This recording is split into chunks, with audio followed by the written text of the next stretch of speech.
আসসালামু আলাইকুম। আন্তর্জাতিক টাইমসে সবাইকে স্বাগত। শুরুতেই জানাবো গুরুত্বপূর্ণ সংবাদগুলোর শিরোনাম।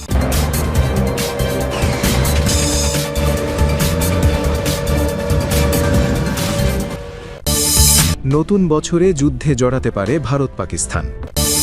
এদিকে 4 কারণে যুদ্ধবিরতিতে অনাগ্রহ নেতানিয়াহুর। আল জাজিরার বিশ্লেষণ। জানাবো অস্ত্র সমর্পণের সীমা শেষ, আবারও কি শুরু হচ্ছে ইসরায়েল হিজবুল্লাহ যুদ্ধ। তাইওয়ানকে চীনের সঙ্গে একীভূতকরণের অঙ্গীকার শি জিনপিংয়ের। অন্যদিকে কুরআন হাতে নিয়ে শপথ, ইতিহাস গড়লেন জোহরান মামদানি।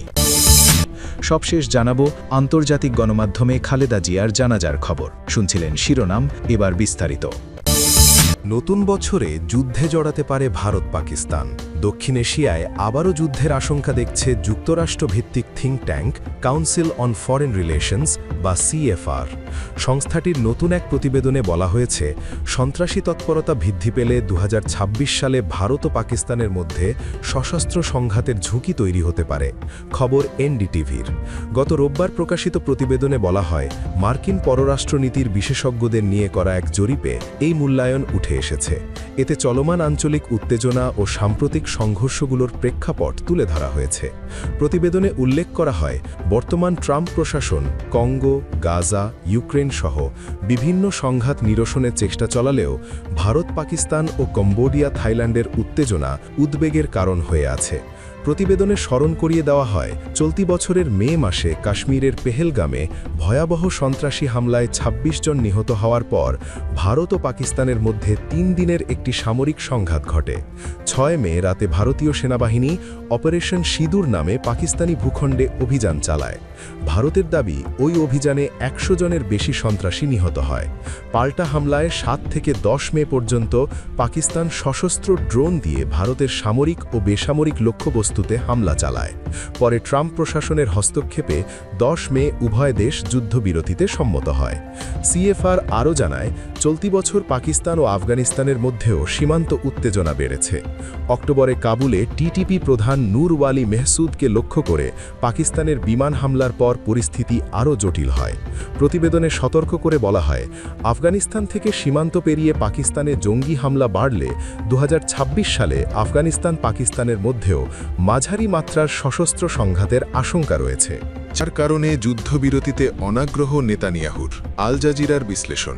গাজা যুদ্ধবিরতি টিকিয়ে রাখতে নাও চাইতে পারেন ইসরায়েলের প্রধানমন্ত্রী বিনিয়ামিন নেতানিয়াহু। এজন্য 4টি কারণ তুলে ধরেছে কাতার ভিত্তিক সংবাদ মাধ্যম আল জাজিরা। বুধবার 30 ডিসেম্বর আল জাজিরার প্রতিবেদনে এসব কারণ ব্যাখ্যা করা হয়েছে। প্রতিবেদনে বলা হয়েছে, নেতানিয়াহু যুক্তরাষ্ট্র সফর শেষ করে দেশে ফিরেছেন এবং মনে হচ্ছে প্রেসিডেন্ট ডোনাল্ড ট্রাম্পের কাছ থেকে তিনি কাঙ্ক্ষিত সমর্থন পেয়েছেন। সোমবার তাদের বৈঠকের পর ট্রাম্প নেতানিয়াহুকে নায়ক আখ্যা দিয়ে বলেন, গাজা যুদ্ধবিরতির বিষয়ে ইসরায়েল শতভাগ পরিকল্পনা বাস্তবায়ন করেছে। তবে এর মধ্যেই মার্কিন কর্মকর্তাদের একটি অংশের মধ্যে অসন্তোষ বাড়ছে। গত সপ্তাহে প্রকাশিত প্রতিবেদনে বলা হয়, অক্টোবর মাসে যুক্তরাষ্ট্রের চাপিয়ে দেওয়া 20 দফা যুদ্ধবিরতি পরিকল্পনা বাস্তবায়নে নেতানিয়াহু ইচ্ছাকৃতভাবে ধীরগতি দেখাচ্ছেন।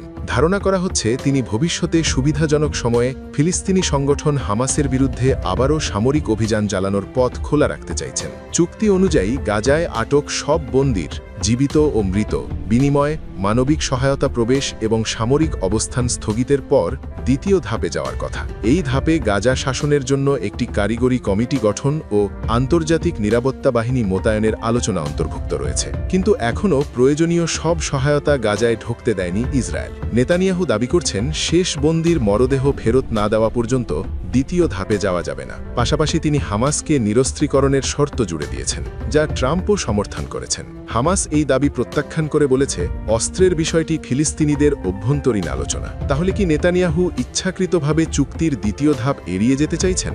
বিশ্লেষকদের মতে এর পেছনে 4টি প্রধান কারণ থাকতে পারে। ডানপন্থীদের চাপ। নেতানিয়াহুর বর্তমান জোট ইসরায়েলের ইতিহাসে সবচেয়ে ডানপন্থী। যুদ্ধকালীন এই কট্টরপন্থীদের সমর্থন তার রাজনৈতিক টিকে থাকার জন্য গুরুত্বপূর্ণ ছিল। জাতীয় নিরাপত্তা মন্ত্রী ইতামার বেন গভীর ও অর্থমন্ত্রী বেজালেল স্মোটরিচ যুদ্ধবিরতির বিরোধিতা করছেন এবং গাজা দখলের পক্ষে অবস্থান নিয়েছেন। প্রতিরক্ষামন্ত্রী ইসরায়েল কাটজো যুদ্ধবিরতি মানতে অনাগ্রহ দেখিয়েছেন। তিনি সম্প্রতি পশ্চিম তীরে অবৈধ বসতি শান্তি সম্প্রসারণ অনুষ্ঠানে দাবি করেন ইসরায়েলি বাহিনী গাজায় থাকবে এবং ভবিষ্যতে সেখানে বসতি গড়ার পথ তৈরি করবে, যদিও পরে যুক্তরাষ্ট্রের চাপে বক্তব্য প্রত্যাহার করেন। গাজায় আন্তর্জাতিক বাহিনী চান। গাজায় আন্তর্জাতিক নিরাপত্তা বাহিনী মোতায়েন হলে ইসরায়েলের সামরিক স্বাধীনতা সীমিত হবে। এতে ভবিষ্যতে গাজায় পুনরায় প্রবেশ, লক্ষ্যভিত্তিক হামলা বা হামাসের অবশিষ্ট শক্তির বিরুদ্ধে অভিযান চালানো কঠিন হবে। যুদ্ধবিরতির পরও ইসরায়েলি হামলায় গাজায় 400-এর বেশি মানুষ নিহত হয়েছে। আন্তর্জাতিক বাহিনী এলে যুদ্ধকে ইসরায়েলের ঘরোয়া সংঘাত হিসেবে দেখানোর সুযোগ কমে যাবে এবং সিদ্ধান্ত গ্রহণে বাইরের শক্তির প্রভাব বাড়বে। একজন ইসরায়েলি বিশ্লেষকের ভাষায়, বিদেশি বাহিনী ঢুকলে নেতানিয়াহুর কার্যকর স্বাধীনতা অনেকটাই হারিয়ে যাবে। দ্বিরাষ্ট্রভিত্তিক সমাধানের অগ্রগতি ঠেকানো। যুদ্ধবিরতি চুক্তিতে সরাসরি দ্বিরাষ্ট্রভিত্তিক সমাধানের কথা না থাকলেও শান্তিপূর্ণ সহাবস্থানের রাজনৈতিক দিগন্ত তৈরির উল্লেখ রয়েছে। কিন্তু নেতানিয়াহু দীর্ঘদিন ধরেই ফিলিস্তিনি রাষ্ট্রের বিরোধী। গত সেপ্টেম্বরে জাতিসংঘে তিনি ফিলিস্তিন রাষ্ট্র স্বীকৃতিকে পাগলামি বলে আখ্যা দেন। একই সঙ্গে ইসরায়েল পূর্ব জেরুজালেমকে পশ্চিম তীর থেকে বিচ্ছিন্ন করতে নতুন বসতি স্থাপনের পরিকল্পনা করছে, যা বাস্তবসম্মত ফিলিস্তিনি রাষ্ট্র গঠনের সম্ভাবনাকে আরও ক্ষীণ করে তুলবে। স্মোটরিচ নিজেই বলেছেন, এসব প্রকল্প ফিলিস্তিনি রাষ্ট্রের ধারণাকে কবর দেবে। নতুন যুদ্ধ রাজনৈতিকভাবে লাভজনক। নেতানিয়াহুর বিরুদ্ধে দুর্নীতির মামলা চলছে, পাশাপাশি অতি ধর্মীয় ইহুদিদের বাধ্যতামূলক সেনা সেবার প্রশ্নে তীব্র বিতর্ক রয়েছে। 2023 সালের 7 অক্টোবর হামাসের হামলার আগে ও পরে তার ব্যর্থতা নিয়েও জনরোষ বাড়ছে। সবই একটি গুরুত্বপূর্ণ নির্বাচনী বছরের প্রাক্কালে। আল জাজিরার প্রতিবেদনে বলা হয়েছে, নতুন করে যুদ্ধ শুরু হলে এসব ইস্যু আড়ালে চলে যেতে পারে। গাজা, লেবাননে হিজবুল্লাহ বা এমনকি ইরানের সঙ্গে সংঘাত তাকে আবার যুদ্ধকালীন নেতা হিসেবে তুলে ধরার সুযোগ দেবে এবং জাতীয় জরুরি অবস্থার অজুহাতে সমালোচনা দমন করা সহজ হবে। অস্ত্র সমর্পণের সীমা শেষ। আবারও কি শুরু হচ্ছে ইসরায়েল হিজবুল্লাহ যুদ্ধ? লেবাননে হিজবুল্লাহর অস্ত্র সমর্পণের চূড়ান্ত সময়সীমা পার হওয়ার মুখে দাঁড়িয়ে নতুন করে ঘনীভূত হচ্ছে যুদ্ধের কালো মেঘ। 2025 সালের শেষ নাগাদ দক্ষিণ লেবানন থেকে গোষ্ঠীটিকে নিরস্ত্র করার লক্ষ্যমাত্রা নির্ধারণ করেছিল বৈরুত। তবে সেই সিদ্ধান্ত বাস্তবায়নও এখন অনিশ্চয়তার মুখে। একদিকে লেবানন সরকার ও সেনাবাহিনী নিরস্ত্রকরণ প্রক্রিয়ার প্রথম ধাপ শেষ করার দাবি জানালেও হিজবুল্লাহ সাফ জানিয়ে দিয়েছে, ইসরায়েলি আগ্রাসন বন্ধ না হওয়া পর্যন্ত তারা কোনোভাবেই অস্ত্র ত্যাগ করবে না।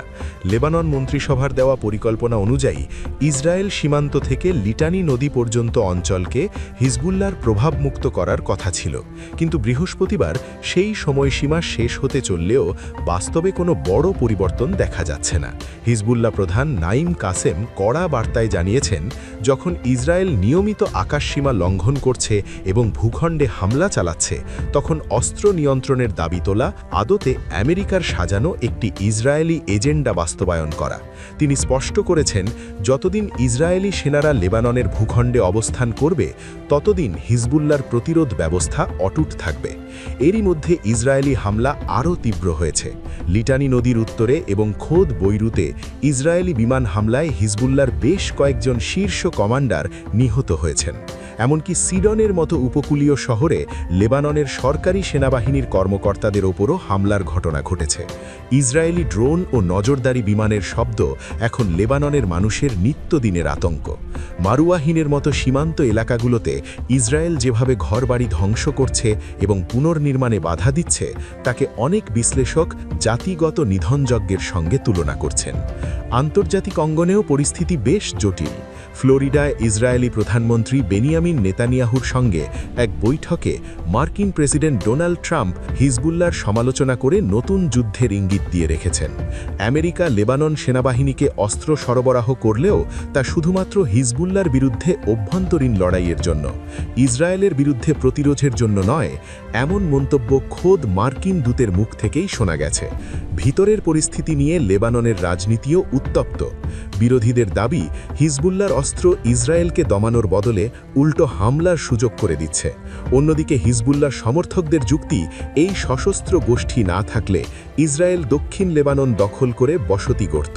সব মিলিয়ে হিজবুল্লাহর এই অনমনীয় অবস্থান এবং ইসরায়েলের ক্রমাগত হামলার ফলে দেশটিতে গৃহযুদ্ধের আশঙ্কা বাড়ছে।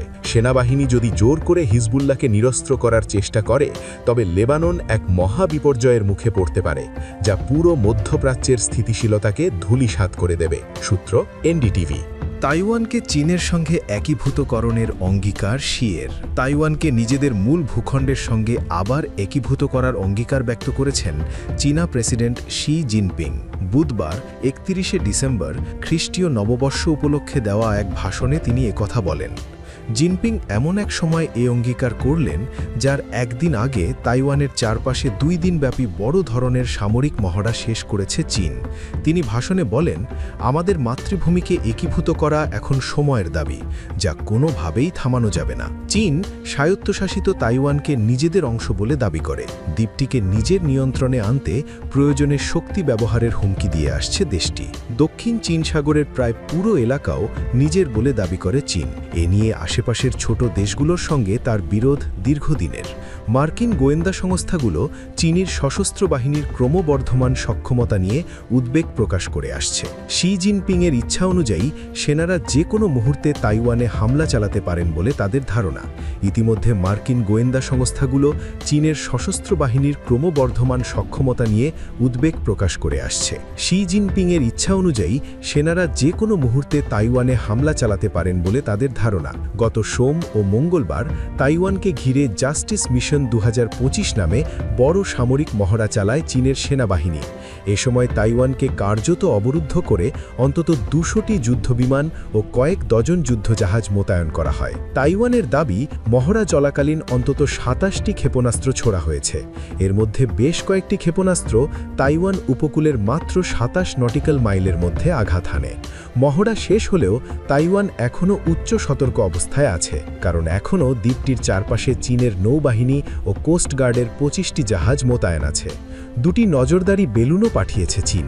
এর একটি তাইওয়ানের উত্তর উপকূল দিয়ে উড়ে গেছে। বিশ্লেষকদের মতে সম্প্রতি তাইওয়ানে যুক্তরাষ্ট্রের $1100 কোটি অস্ত্র বিক্রির অনুমোদনের পাল্টা জবাব হিসেবে এ মহড়া চালানো হয়েছে। তথ্যসূত্র আল জাজিরা। কোরআন হাতে নিয়ে শপথ, ইতিহাস গড়লেন জোহরান মামদানি। নিউ ইয়র্ক সিটির নতুন মেয়র হিসেবে শপথ নিলেন জোহরান মামদানি। শপথ গ্রহণের সময় তিনি কোরআনে হাত রেখেছেন। নিউ ইয়র্ক সিটির ইতিহাসে এর আগে কোনো মেয়রই কোরআনে হাত রেখে শপথ পাঠ করেননি। তিনি আজ 2টি কোরআনে হাত রাখেন, একটি তার দাদার ব্যক্তিগত কোরআন এবং অন্যটি একটি পকেট আকারের প্রাচীন কোরআন। শপথ গ্রহণ অনুষ্ঠানটি অনুষ্ঠিত হয় সিটি হলের নিচে দীর্ঘদিন বন্ধ থাকা একটি সাবওয়ে স্টেশনে। শপথ পাঠ করার সময় তার সঙ্গে ছিলেন তার স্ত্রী রামা দুয়াজি। সাধারণত নিউ ইয়র্কের মেয়ররা বাইবেলে হাত রেখে শপথ নিলেও আইন অনুযায়ী কোনো ধর্মীয় গ্রন্থ ব্যবহারের বাধ্যবাধকতা নেই। তবুও মামদানির এই সিদ্ধান্ত শহরের ইতিহাসে নতুন মাত্রা যোগ করেছে। 34 বছর বয়সী ডেমোক্র্যাট নেতা জোহরান মামদানি নিউ ইয়র্ক সিটির প্রথম মুসলিম মেয়র। একই সঙ্গে তিনি প্রথম দক্ষিণ এশীয় এবং প্রথম আফ্রিকায় জন্মগ্রহণকারী ব্যক্তি যিনি এই পদে অধিষ্ঠিত হচ্ছেন বলে জানিয়েছে অ্যাসোসিয়েটেড প্রেস। নির্বাচনী প্রচারণায় তিনি জীবনযাত্রার ব্যয়, বাসস্থান ও সাধারণ মানুষের আর্থিক চাপের মতো বিষয়গুলোকে গুরুত্ব দেন। পাশাপাশি নিজের মুসলিম পরিচয় নিয়েও ছিলেন স্পষ্ট ও আত্মবিশ্বাসী। নিয়মিত প্রচারণার মাধ্যমে তিনি দক্ষিণ এশীয় ও মুসলিম ভোটারদের মধ্যে শক্ত সমর্থন গড়ে তোলেন। শপথে ব্যবহৃত প্রাচীন কুরআনটি নিউ ইয়র্ক পাবলিক লাইব্রেরির Schomburg centre for research in black কালচারের সংগ্রহের অংশ। বিশেষজ্ঞদের মতে এটি 1800 শতকের শেষ ভাগ বা 19 শতকের শুরুর দিকের অটোমান আমলের পাণ্ডুলিপি, যা বর্তমান সিরিয়া, লেবানন, ইসরায়েল, ফিলিস্তিনি ভূখণ্ড ও জর্ডানের কোনো অঞ্চলে তৈরি হয়েছিল বলে ধারণা করা হয়। কোরআনে শপথ নেওয়ার সিদ্ধান্তে কিছু রক্ষণশীল মহল সমালোচনা করলেও সমর্থকদের মতে এটি নিউ ইয়র্ক সিটির বহু সাংস্কৃতিক ও বহু ধর্মীয় পরিচয়ের প্রতিফলন। শপথ গ্রহণের পর প্রাচীন কুরআনটি জনসাধারণের জন্য নিউ ইয়র্ক পাবলিক লাইব্রেরিতে প্রদর্শনের জন্য রাখা হবে। আন্তর্জাতিক গণমাধ্যমে খালেদা জিয়ার জানাজার খবর। বাংলাদেশের প্রথম নারী প্রধানমন্ত্রী ও বিএনপি চেয়ারপারসন খালেদা জিয়ার জানাজা ও দাফন বৃহস্পতিবার 31 ডিসেম্বর সম্পন্ন হয়েছে। তার জানাজার খবর আন্তর্জাতিক গণমাধ্যমে গুরুত্বের সঙ্গে প্রকাশিত হয়েছে। কাতার ভিত্তিক গণমাধ্যম আল জাজিরা শিরোনাম করেছে, খালেদা জিয়ার জানাজায় জনসমাগম, সাবেক নেত্রীকে বিদায়। প্রতিবেদনে আরও বলা হয়, বাংলাদেশের রাজধানী ঢাকায় সাবেক প্রধানমন্ত্রী খালেদা জিয়ার রাষ্ট্রীয় জানাজায় বিপুল সংখ্যক মানুষ জড়ো হয়েছিলেন। ব্রিটিশ গণমাধ্যম বিবিসির প্রতিবেদনে বলা হয়, বাংলাদেশের বিভিন্ন প্রান্ত থেকে লাখ লাখ মানুষ সাবেক প্রধানমন্ত্রী খালেদা জিয়ার প্রতি শেষ শ্রদ্ধা জানাতে রাজধানী ঢাকায় আসেন। পাকিস্তানের সংবাদ মাধ্যম দ্য ডন তাদের প্রতিবেদনে উল্লেখ করেছে, সাবেক প্রধানমন্ত্রী খালেদা জিয়ার জন্য শোক জানাচ্ছে বাংলাদেশ। রাষ্ট্রীয় জানাজায় অংশ নেন বিপুল সংখ্যক মানুষ। পাকিস্তানের আরেক গণমাধ্যম জিও নিউজের প্রতিবেদনে বলা হয়েছে, খালেদা জিয়াকে শেষ বিদায় জানাতে জড়ো হয়েছেন বিপুল সংখ্যক শোকাহত মানুষ। ভারতের টাইমস অফ ইন্ডিয়া এক প্রতিবেদনে বলেছে, বিএনপির চেয়ারপারসন খালেদা জিয়ার জানাজায় বিশাল জনসমাগম হয়। প্রতিবেদনে তাকে বাংলাদেশের ইতিহাসে অন্যতম প্রধান প্রভাবশালী রাজনীতিবিদ হিসেবে উল্লেখ করা হয়।